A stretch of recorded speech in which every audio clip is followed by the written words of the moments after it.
in our model, if you want to, set yourself a challenge to do push-ups every week, a certain number, and say, okay, I'll put $100 on the table. If I don't do those push-ups, they go to charity. You can set that up in this model. Right, well, welcome to Dubai. What a week has it been? What a wet and wonderful week. What a wet and wonderful week.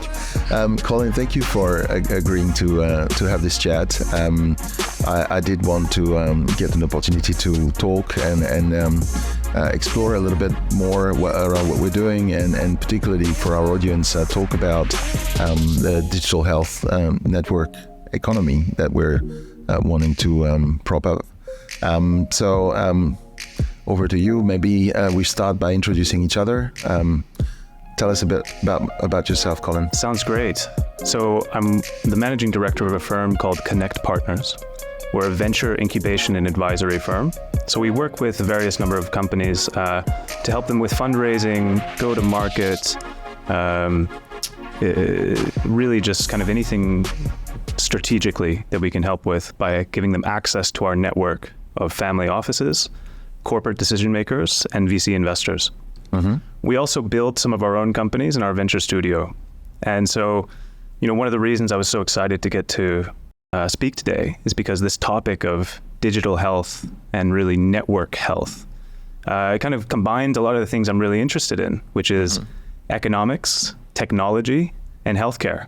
Right? That's right. From a personal perspective, I want to be healthy, but also I think if you're, care about humankind and our neighbors, we want to uplift everybody. And I think that these are kind of the tools that we can use to do that. And I think that you might have a very interesting and unique way to look at it. Well, I hope so. So for those who don't know me, a quick intro as well. I'm the founder of SymbionIQ Labs and the SymbionIQ Foundation. This is something that's been 8 years in my head, and we've been 2 years hard working on it. The background for me, I started my life in FMCG. I was in tech right after. Consider myself a little bit of a failed engineer somewhere in a funny way. My dad was working in a bank. I wanted to be an electronic engineer, and somewhere in those discussions there was, that's not really a job. That could be a hobby. Why don't you learn business? And so I ended up following that, and I found the back door in tech with the mobile phone boom. And my last corporate role, I was GM marketing for Samsung. This almost feels like another life ago now. I've been working for myself for over 13 years. Passion for health is part of my own health journey, trying to biohack myself and trying to understand more about my biology and a few issues that I've got that I'm trying to solve. And discovery that I made in 2014 looking at movement and how we could use technology to track movement and help people exercise. I found the work of a German gentleman called Mr. Laban.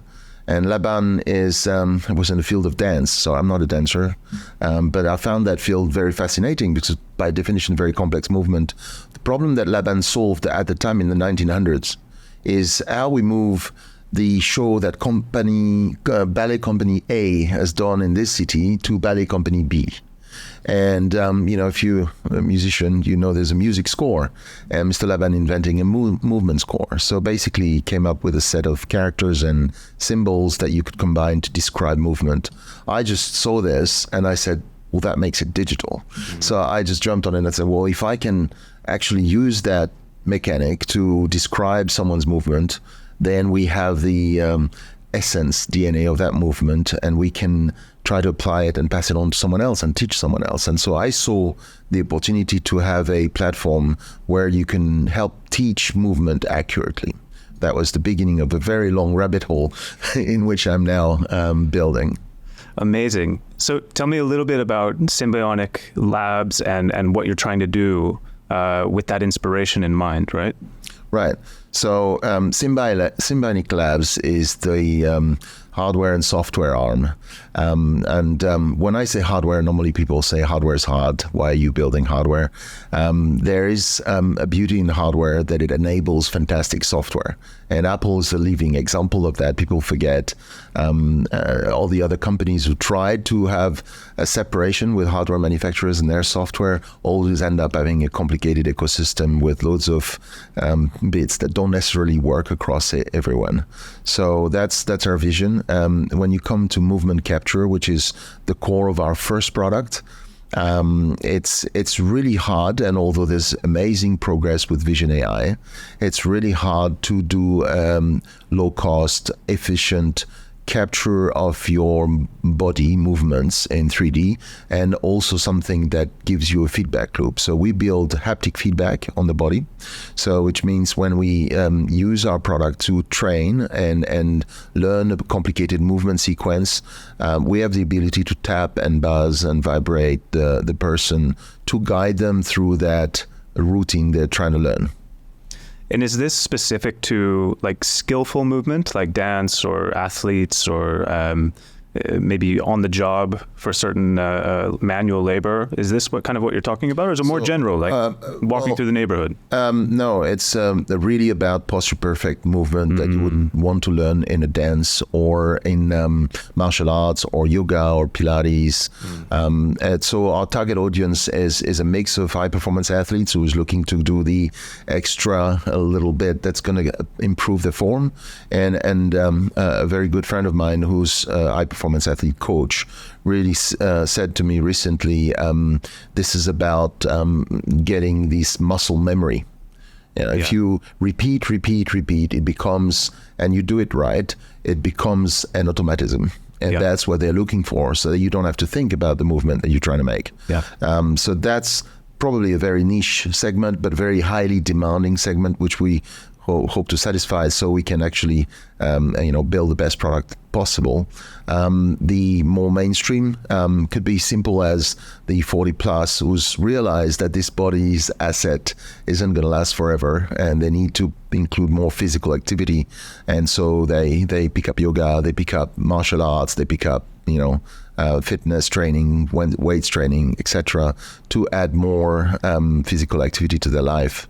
And in today's day and age, it's really hard to fit that in your program.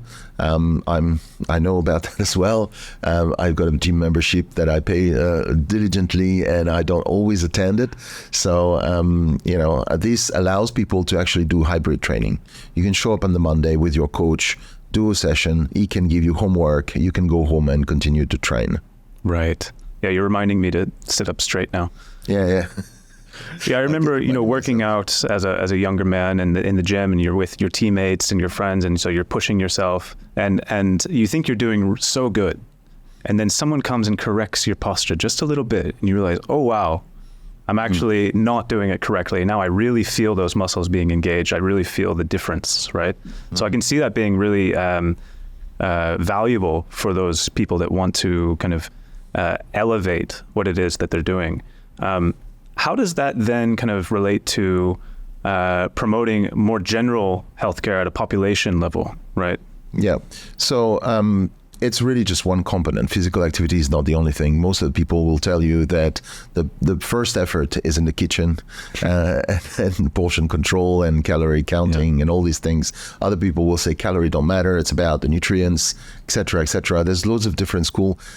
One of the problems we face, actually 5 problems we face, if I want to be absolutely accurate, it's access to a professional. I just covered that and said how we could train hybrid and remotely. But the second one is education. It's about understanding. The internet is filled with information, right? Yeah. And understanding right from wrong, and which is the fad, and which is, the third one is privacy, and having a private setting where you can actually feel comfortable. A lot of young mothers, women are not going to the gym because they just feel a bit shy. They don't want to be looked at, and they just want to feel comfortable training. So our solution addresses that as well, and we think that's a big target market. The fourth thing is about metrics. What am I measuring? What actually makes sense? I mean, I've got all these wearables today, and I tend to use the phrase death by dashboard. I got all this information. I can see this going up, this going down. What does it mean to me? What do I change? What is the action plan? That does not get answered. Today, you give your data away to all these big corps. No offense, I've worked for many of them. What you get in return is a dashboard and no real indication of how that connects the dots. That's something we also aim to change, because with AI today, you can really build a full picture of your health and have that co-pilot health assistant that kind of guides you in making the right choices. And last, that fuels into your motivation.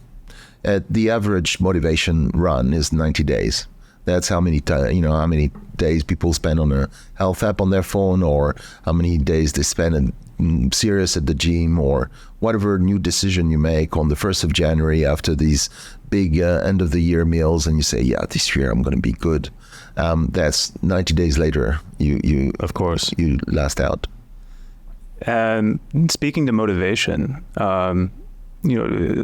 people talk a lot about accountability being very important if you want to be consistent, right? And that might mean having a workout buddy, maybe getting a coach.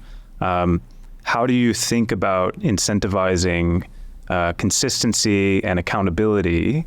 And is there a social component where you can bring in to make that a bit more human? And again, it's not just another dashboard, another app telling you it's time to work out. Yeah, but you just snooze and go to bed. So you're touching a very important part, and this is why we, when we thought hard about how to solve this problem, we thought, well, we're building this exercise app there that allows you to do remote training. Very quickly, you're going to want to add all your data from all your wearables, because I'm doing this physical training activity, but what about my heart rate? Am I in zone 2? How do I bring in my nutrition, my sleep, all of that in the picture? And then what else do I need? I mean, I want to be accountable. So how do I connect my friends? How do I find more classes? How do I find another coach for a different discipline? How do I, set myself a challenge, a quest, or whatever? We ended up thinking that we need an actual backend platform that has different modules. The social layer is very important. And so we are actually integrating that into our platform. So you can build an app and integrate a social network component. So you'd have a front end like you have on Facebook or Twitter. Now, we're building this stack using Web3. So for people who are not familiar with Web3, that's the technology that uses blockchain. But basically what that gives you, if you want a simple mental model, is gives you ownership of the data and the posts that you make in the social content space. So you would have the front end, and the back end is managed and shared with everybody else. So that front end is integrated in your app. Whatever you post, you are actually connected to a much bigger universe. And that's where your coach, your trainers, your friends are. We can cross-post across all your channels, that whether it's the old classic Instagram or TikTok, etc. We can push that post across all the media, so you can get the reach that you need to get. But that also allows you to engage and be accountable. In our model, if you want to set yourself a challenge to do push-ups every week, a certain number, and say, okay, I'll put $100 on the table. If I don't do those push-ups, they go to charity. You can set that up in this model. Yeah. So you can get that accountability. Now, obviously, we want to build a system where those rewards can go a little bit further. It's the content creator, the coach, the trainer has the ability to actually, as a toolbox, to add those points and create those environments where you can motivate people. They can say, you can throw in an extra lesson. They can say, here's the quest, here's the challenge. You need to complete those modules by this day, by this time. And this is how many points you unlock. Yeah. Those points can go towards getting more lessons. They can go towards a lot of other things in that ecosystem. Yeah. So you can gamify the entire experience. You can gamify. Specifically for certain segments of people, right? Yeah. I think in the future you can easily have an app for children. You can easily have an app for seniors, and then you can go down. At the end of the day, you have almost as many apps as the use cases, so you can really, target people correctly. The important part is the backend has to be uniform.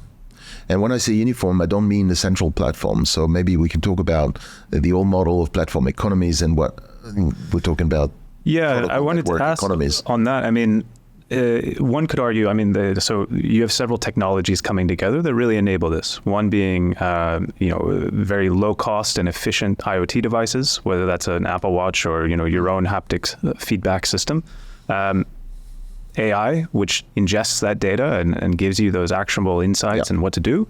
But then also Web3, right? And I think some people would say, well, do you really need Web3 to accomplish this? Maybe, airlines have points and they incentivize you and you can go and spend them. That's not on Web3. So what's the benefit of having that more open kind of protocol kind of an infrastructure versus just focusing on building the app with a vertical infrastructure, which you have complete control over, right?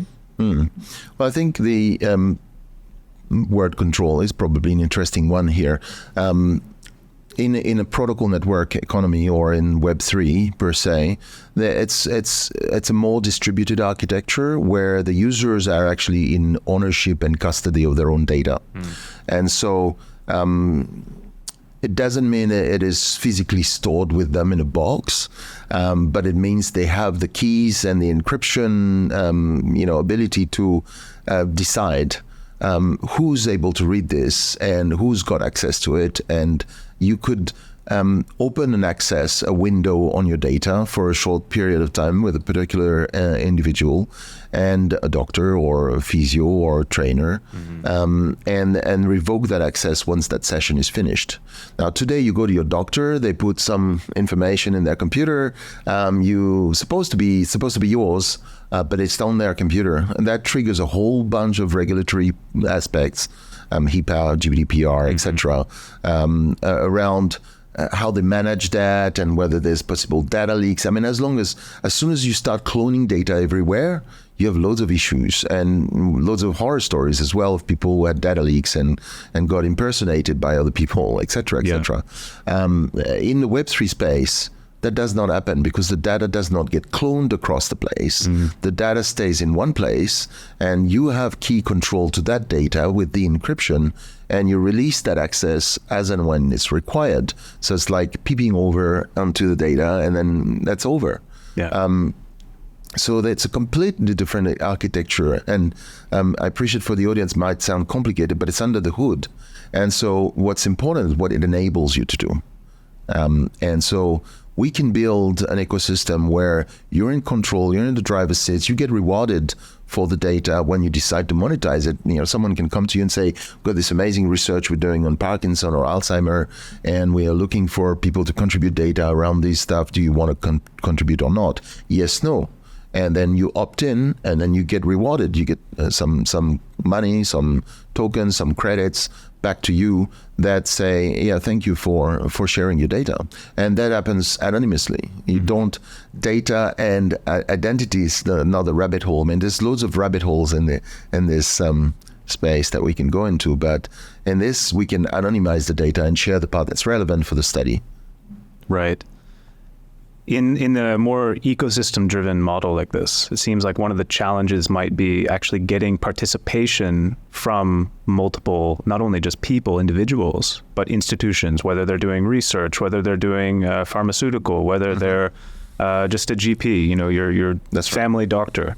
How are you thinking about that, and how do you think that you'll be able to kind of bring on board many of these necessary participants of the healthcare ecosystem together to adopt that? I'm quite realist of the situation in the healthcare ecosystem. Big pharma, big corporate, doctor lobbies, etc. I mean, no criticism, they're doing great work. There's some great stuff being done out there. The systems become a little bit of a behemoth. Because of the old technology that were used, and it's very hard to actually upgrade everybody. You can't just from one day to the other. So it's actually simpler to just build another system in parallel and try to bring people in as much as you can. And then where necessary, you build bridges and interfaces. we starting in the wellness fitness space, that's allowing us to touch a space that's a little bit less regulated, a little bit more freedom in what we want to do. Also, we can prove the concept, right? So we're trying to work with, increasing people's health span, getting them to do the right thing, be more responsible about their health. But the frontier between, or the separation between wellness and healthcare is very thin there, because actually it's just one big connected thing. And you just don't want to get to the sick care stage as long as possible. But it's a very important point. So I think how we bring people in is we try to change behaviors and build that system where people can be accountable, be responsible for their health. And I think in some jurisdiction, you start experimenting with bringing medical data or maybe in some parts DNA data, etc., because that's your baseline. If you look at, let's put regulation aside for a minute. Let's put privacy issues or fears about getting cloned aside. DNA is your baseline. It says, hey, JP, your risk of heart disease is this much, and by 65, your mortality rate, is this much. But you have been doing all this great, training program. You now have your cholesterol in control, and you have all these high blood pressure in control, and you're really a good fat percentages, etc. Now we think you have sort of lifted up that mortality curve, and you've reduced your risk. And that's super valuable. We talked about motivation before. If you can show someone that actually what they're doing is having that kind of impact, they're hooked up to it. They'll definitely want to carry on, right? Right. We past 40, we all realize this body is not going to last forever. We've got kids. We need to run around with them and be able to. Even Peter Attia has got a fantastic phrase in his book Outlive, which says the centenarial decathlon. I want to be able to, do all these things, a checklist of all the things that I want to be able to do later in my life, lift my kids and play with them. Yeah. I mean, you've seen with, I'm sure, Brian Johnson, who's kind of really spearheaded a lot of experimental protocols for longevity, and he calls it the longevity Olympics or something like that. And I think that it really points to, one is our culture is valuing longevity more and more, right? And we're realizing that the things we do on a daily basis really add up in the aggregate to the quality of our lives and the length of our lives. But we still have a healthcare system that is very specialized, right? You have your cardiologists, you have your OBGYNs, and they all have their specialisms, in what they focus on. And so they're not looking at your holistic health, right? No. They have specialisms. Well, they are and they're not. I mean, if you chat with them, they are conscious. That's a very important thing. But they are specialized in one field. You asked me a little bit before, and then you quoted Brian Johnson. I was just at the DECI Summit. That stands for Decentralized Science, and where I saw Brian Johnson and Balaji talk about longevity and the work they're doing. There's a lot of work in the Web3 space done around decentralized science now. It's an amazing field. I remember attending last year in Denver. The number of people was confidential. It's like just a few people, and this time like 3 times bigger. That field is early, but it's booming like crazy. What decentralized science can do is basically the realization that we need collaboration. We need to be able to access funding. A lot of people, a lot of smaller labs are struggling to get the right funding, and they're struggling to put the funding on places that matters because of the sort of magnet attraction to the big pharma, big corp topics that are going to be high revenue. They're just some of the rarer disease, some of the more sort of edge research gets ignored and is struggling to find the funding. So this effort with VitaDAO and all these DAOs in the health space are efforts to align funding, align communities, help labs find their community and grow. And collaborate across countries, across cities, across ethnic groups, across genders. One of the big problem we have today with biobanks and biobank data is biases. There's lots of data, and we're at the dawn of AI, right? Yeah. And so AI needs data. The AI needs data to train on that's actually representative of the people. And what we have today is not the case. Right, there's so many examples I could get into stories. I mean, Rosie O'Donnell, 2012, had a heart attack and was misdiagnosed because actually the data models are trained on white American males, and she exhibited symptoms that don't correspond to that. And so she luckily survived, now as an advocate for women's health, but women's heart health. But it's just a shiny example of the model doesn't match, and so we didn't realize you could have those symptoms. We need to train. I mean, I'm wearing loads of wearables. I've got Oura Ring here, Ultrahuman. I've got a Whoop. I've got an Apple Watch. I try to measure everything. All these algorithms are trained on data from biobanks. Yeah. They're not all saying the same thing because they're all trained on different data. They all have different algorithms. There's a case right now by the FDA who's looking into the actual oximeter sensors. Darker skin get 32% higher heart rate measures. Right. And so they're going back and investigating whether that's, misleading people and potentially giving wrong information. If you crowdsource data, the ground up, with the right people or the right population, and you actually have a much wider, a much bigger variety of information that actually feeds the models the right representative data. Right. That's why we're hell bent on, I talked about aligning funding, aligning communities. We need to align consumers. Yeah. When I talk to these people doing these research labs, etc., they talked a lot about how they're going to engage consumers. We're going to make an app. Now we make a brain health app. We're going to make a fitness app. We're going to make this app. I said, guys, you're recreating silos. You can have data on that vertical. We need data across all the touch points. I need to know your DNA baseline, physical activity, sleep, nutrition, blood sugar, and then I can reconstruct a real picture of your health. Then that data is not there today. If we build the ecosystem the way we want to build it, we can actually provide data across all the touch points, and we can provide it with respect to people's privacy, ownership of their data, and we can reward them for it. And that's a massive crowdsourcing mechanism, which is going to change the world in terms of getting the right data out there. Yeah, I agree that the rewards are really important, and aligning the incentives across everything is critical. I mean, just follow the money, right? And you'll see where the change happens.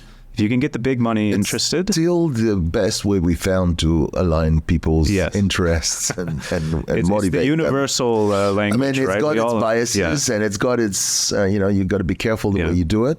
But yeah. But I do think it's really interesting that I think a lot of people maybe assume that for AI to be more effective, you need more data. And that's not necessarily true. You need better data, right? So you and I, we could be part of the same database. That does not necessarily mean that by combining our individual data, we will generate a better model. We might actually make a more mediocre model. So there's a case that's got you, sorry, but there's a case recently where they found that you added noise into the database, you actually were able to isolate the right data better. So it's that signal of a noise. I'm a radio operator, so RF and all these things are interested in my head. Then signal to noise ratio makes sense, and that's very valid in AI data. Yeah.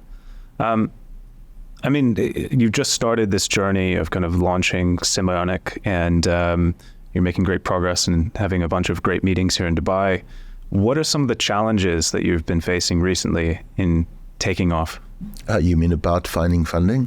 No, I mean in general, right? Achieving your vision. We're opening up pre-seed round, so I'm right in the midst, and everything for me is about trying to find the right angel investor, family offices, early stage VCs that actually understand the vision and would work with us to actually help us build it. But the challenge is, I suppose, finding the right stack, being able to architect everything properly, and also bite-sized chunks. That can't. Paris hasn't been built in a day. Is this famous phrase?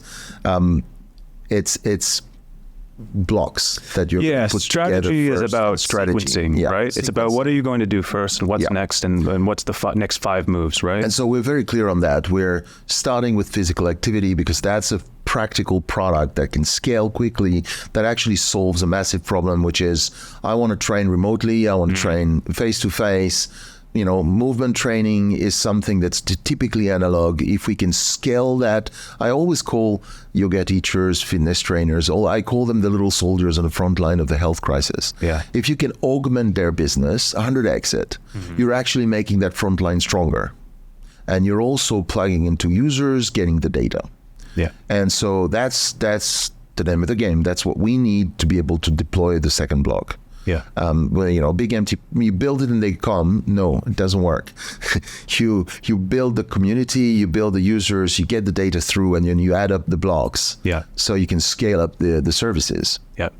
And so once you have that first block of the community together, you're gathering data. The next piece is then to make that data valuable for physicians, clinicians, researchers. So what are the things that they need to do in order to start kind of adopting this approach? Well, we're opening. We'll work with Ocean Protocol. I'm not sure if you're famous with them. Where there's nothing formalized there, but I'm having constant conversation with them. And I was at their event with the ASI alignment with the merger with Fetch AI and Singularity Net.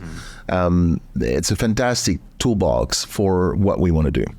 And that means we can monetize data with data privacy in mind, with keeping custody and ownership of the data. If you're not familiar with it, it's compute over data. Basically, the numbers don't move. They stay in one place. We bring the algorithm, we compute the result, we sell the result, you get paid. Yeah. That's the model. So the actual underlying data is never revealed to the never revealed, never moves. Just the results. It's stored wherever it's stored. Yeah. We bring the equation to it. Yeah. And so as you're going down this journey, what are the kind of metrics or, how will you know that you're making progress? How will you know that we've made it? What are the things you're looking at? Ecosystem size, community size, obviously revenue. The backend platform is some sort of automated revenue distribution. So say content creator builds a lesson on how to, basic patterns of Taekwondo. I love Taekwondo, I used to do. And $100 masterclass, $70 go back to them, $20 go back to SymbionIQ Labs, $10 stays in the SymbionIQ Foundation to grow the ecosystem. Got it. That's the model. So basically it's sell the hardware, minimum margin, sell the subscription model, and then recurring revenue. That ecosystem grows because you get that $10 to work and actually partner with another app, mental health app, another startup wants to build on the same stack as you. They need monetization of the data. They need the social engagement platform. They need all the blocks that you've built. They need them as their backend. They don't need to build a backend anymore. They just join in and work together. And then you add mental health touch points into your data pool. Got it. This is the data lake that everybody talks about in the other old world. And it's more centralization. In Web3, it's data decentralized, but accessible with all the touch points. Yeah. So if you're selling the aggregated results of analysis of the data, and users are kind of opting into that, do they also get a share of that revenue? How does that work, right? Absolutely. Yeah. Users get 10% of everything. Right, 10% of everything. Great. Yeah. So then when they monetize their data, they get paid for it. It's the same content creator model. Yeah. So they're a key part of that. Yeah. That exchange. Great. And that 70-30 rule applies. Yeah. And I mean, what else do you think is really important for people to know about SymbionIQ? Sorry, 10%, wrong number. It's a 70-30 rule. So they get 70%. They get 70% of the revenue of their monetization. Okay. The hardware company gets 20. The DAO or the ecosystem keeps 10%. Okay, so the majority of the value. So the majority of the value goes back to the user. Right. Yes, it's their data. Yeah, that seems fair. Seems fair.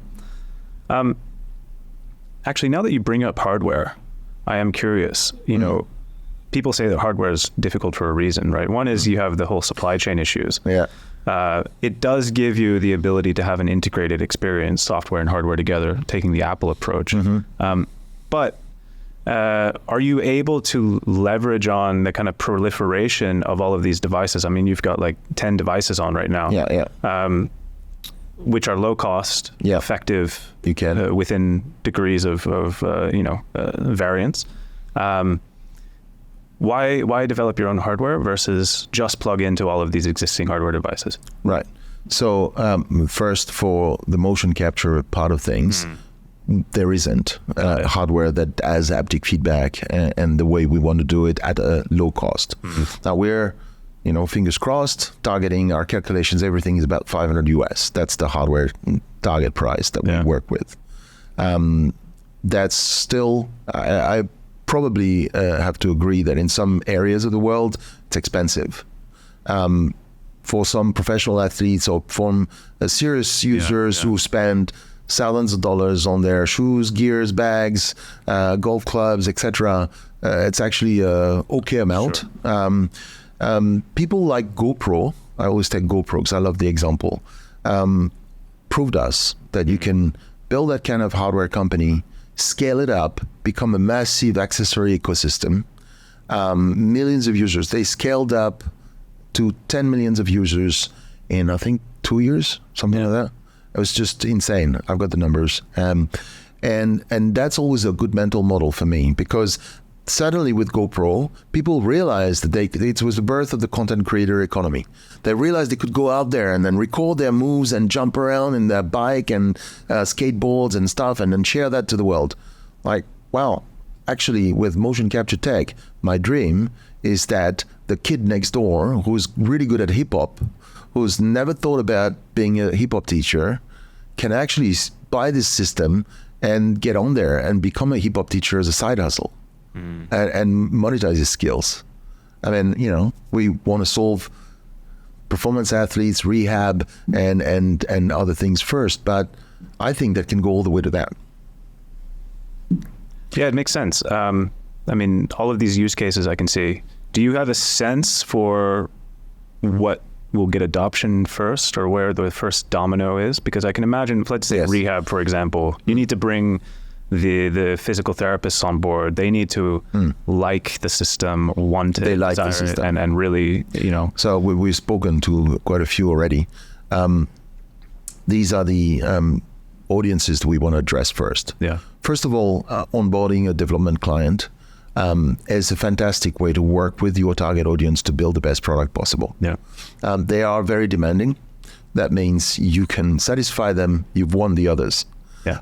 So high performance athletes, rehab specialists, people who are really about posture perfect, Pilates, people are very, very, they want you to do the right posture. They understand that, every time I talk to people who've done high performance sports or are in some sport that is really important to get the posture right, they get it instantly. Yeah. They basically say, I want to try. Put it on me. And we have for quite a few people. We've recorded dance, we've recorded yoga, we've recorded martial arts. I want to go and record parkour, I want to go and record surfing. And literally, you can't do that with Vision AI, sorry, unless you want to have the drone fly around, and even that's hard. But our system is waterproof, it's embedded, it's on the body, it gives you haptic feedback. It works locally with your phone, doesn't need a network connection. Once you've got the lesson on it, you can train in the woods, anywhere, everywhere. That is the beauty of it. Got it. Fantastic. Maybe to kind of bring everything together, what's your vision of what the healthcare system looks like in 10, 20 years once SymbionIQ Labs has established itself and built this ecosystem and brought all of this amazing data together? Well, I certainly hope that it'll be an ecosystem, a vibrant ecosystem of collaborations. And that's why our vision for the backend platform is open source. That's why it's also a community-driven platform. We want to use the DAO model to actually make everybody a partner in that ecosystem. So if you join in there, if you're a startup building in a mental health app or some other app in that space, joining in means being a partner in that collaboration platform. We certainly don't want to be the only ones. We're not going to be able to build it alone. We just want to be the enablers, and it's like Linux for health. Yeah. So how do people find you and get involved and plug into this? Well, our website, SymbionIQ.com. We're everywhere on Twitter, etc. at SymbionIQ, on LinkedIn as well. Fantastic. JP, thanks so much. Thanks a lot, Colin. Really appreciate your time.